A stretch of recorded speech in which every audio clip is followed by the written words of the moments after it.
Video 6, Lecture 2. We left off at the Parthenon here in Athens, Greece, which some argue was used for more than 1,000 years.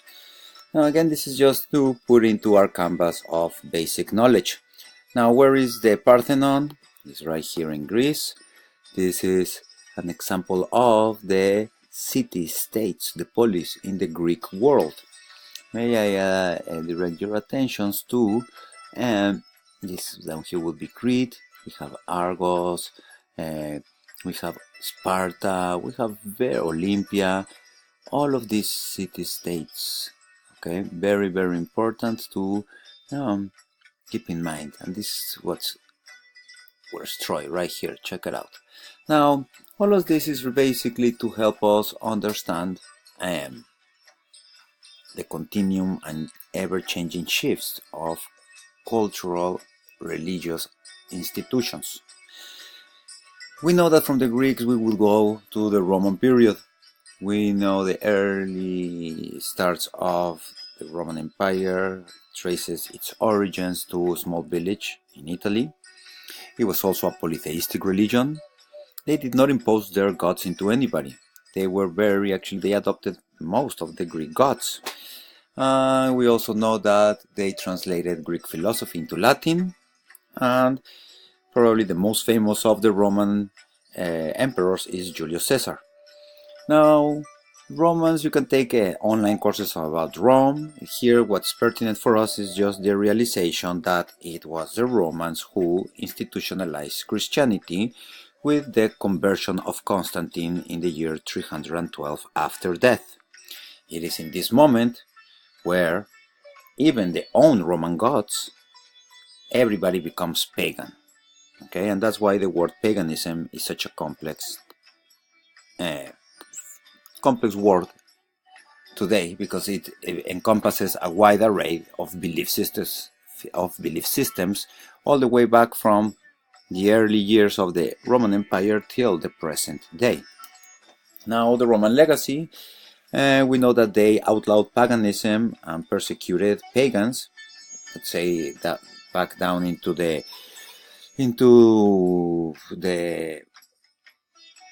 attempt to conquer the Americas. We also know that the Roman legacy basically it even influences our calendar. Now there are many videos online, there are many documentaries and books.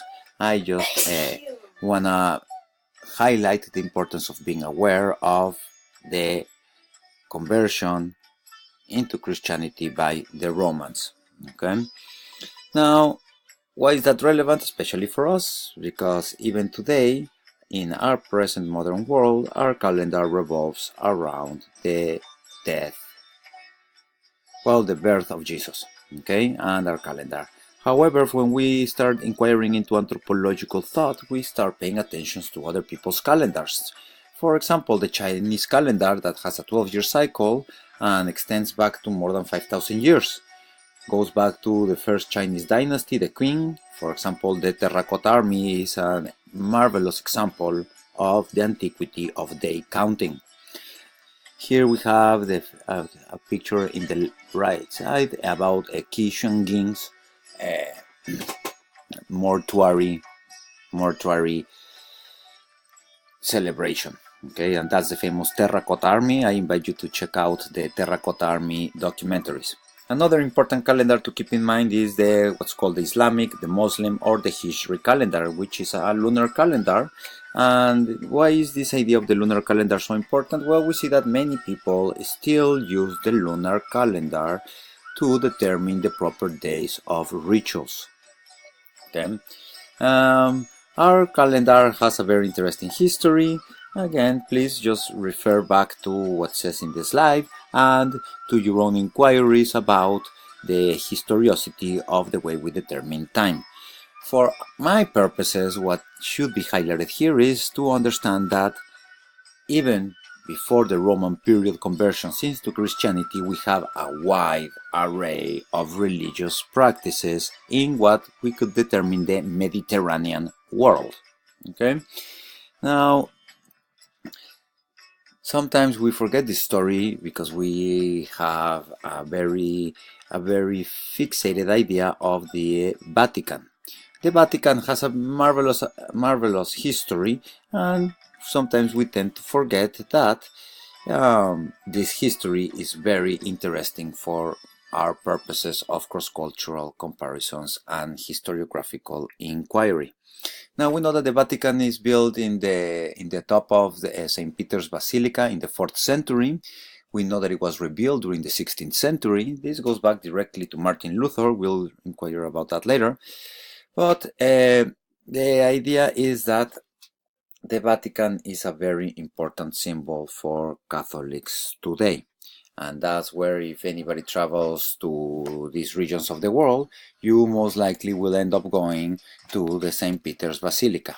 And in the St. Peter's Basilica, you will find the frescoes by Michelangelo in the Sistine Chapel. And in the Sistine Chapel, you would probably be marveled by Michelangelo's frescoes. Now, what's relevant for our class in considering the anthropology of religion, again, is to inquire as the ways of thought that arrive to us and how ancient they are. Sometimes we might forget about Augustine of Hippo, who writes The City of God. Today still considered the cornerstone of Western thought. His questions of theology, very relevant for our analysis. Thinking about in 354-430 after death, Augustine of Hippo is thinking about the suffering of the righteous.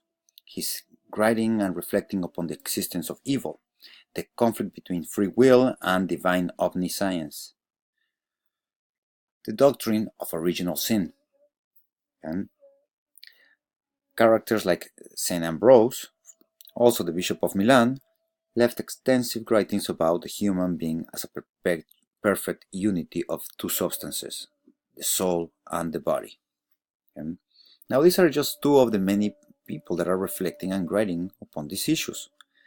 This is a map from 500 AD that it should help us as anthropologists discern that what we perceive as the ideas of Christianism developed particularly and become institutionalized in this area of the Vatican, what would end up being the Roman Orthodox Church, and basically a part of this Mediterranean world.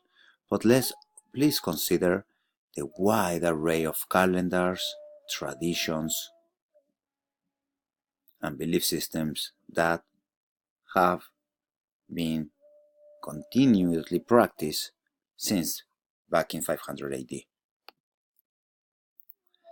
Now, going back to the Western thought, this is a picture of Meteora, Greece in the 9th century, and a perfect example of how ascetic monks tried to move away from what they perceived civilization and engage in an ascetic life of devotion. Very interestingly, we know that in Meteora, in this region, there are caves that show that were habitated back to 50,000 years old. Okay. Anyway, it is during the process of the Middle Ages, from the 5th to the 15th century, that we have the rediscovering of the ancient culture of Greece and Rome. People start addressing these theological problems. There's an integration of the sacred doctrine with secular learning. We have big steps in the development of philosophical inquiry based on Christian theology.